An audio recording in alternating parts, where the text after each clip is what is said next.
あの男はただの臆病者です。いつも何かに怯えている。玉代は鬼物事務山をそう呼びました。ですが、第10話まで見ても、私には一つ疑問が残りました。鬼を生み出した存在が、一体何に怯えているのでしょうか。まずは発見1。炭治郎が鬼物事務山という名前を初めて聞いたのは、最終選別を合格した後です。鱗滝さんは、人間を鬼に変えられる血を持つ鬼は、この世にただ一体だけ。その鬼の名は鬼物事務山。今から1000年以上の昔、一番初めに鬼になったもの。そして、禰豆子を人間に戻す手がかりも握っているかもしれないと伝えました。この時の炭治郎にとって無惨は、まだ顔も姿もわからない存在です。わかっているのはただ一つ。家族を奪い、禰豆子を鬼にした元凶だということでした。だから炭治郎の旅の目的は、鬼を倒すことそのものではありません。禰豆子を人間に戻すために、鬼物事務山に関する手がかりを探すこと。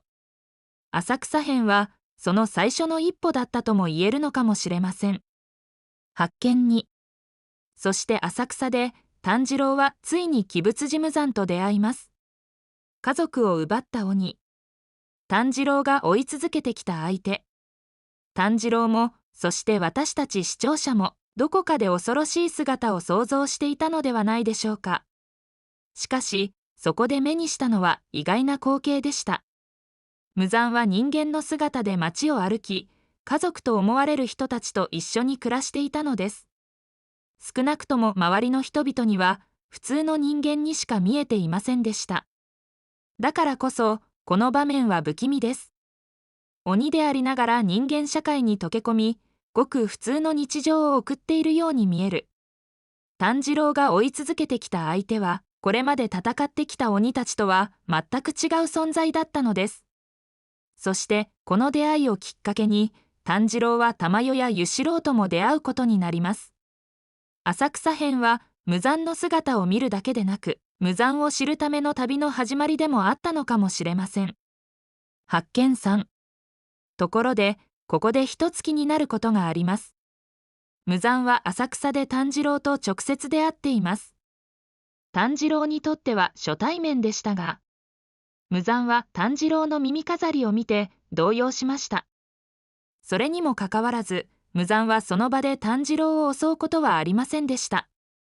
代わりに自分の配下である須佐丸豊幅に命令を出します。そして二人は炭治郎たちの前に現れます。もちろん無惨が自ら動かなかった理由は語られていません。炭治郎を脅威だと思わなかったのかもしれません。あるいは別の理由があったのかもしれません。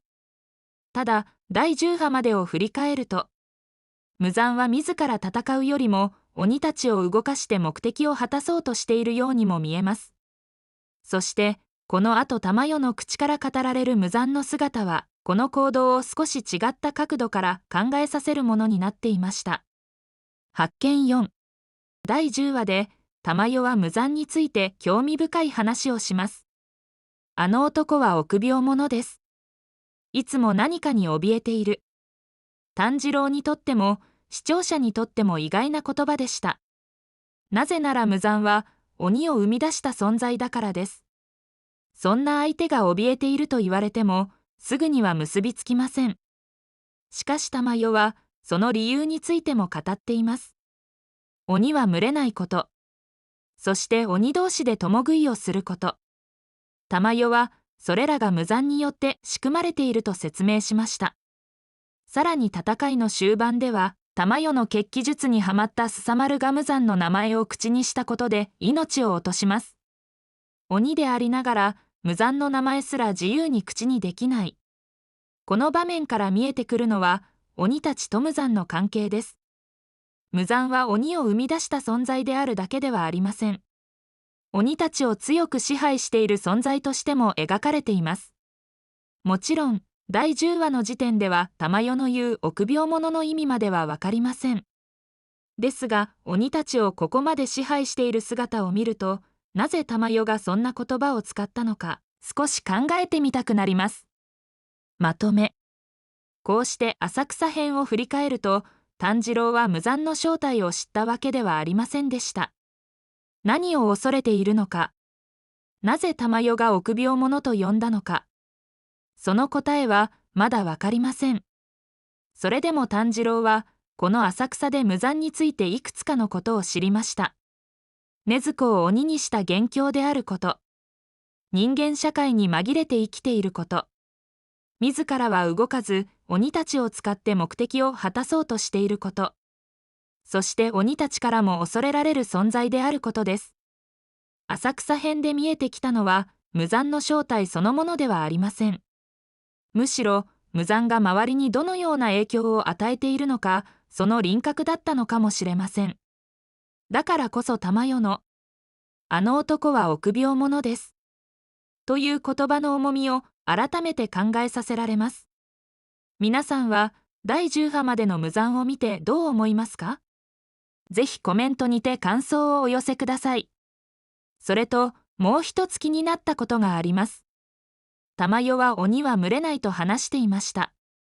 ですが、すさまると矢巾は見事な連携で炭治郎たちを追い詰めています。もちろん、この時点では2人の関係について詳しいことはわかりません。ただ、浅草編を見返した時に私が引っかかった場面の一つでした。この違和感の答えは、これから物語を追いながら考えていきたいと思います。最後までご視聴いただきありがとうございました。このチャンネルは、テレビアニメ、鬼滅の刃のエピソードから抱いた違和感や発見を追っていきますので、興味のある方はチャンネル登録して、次の動画をお待ちください。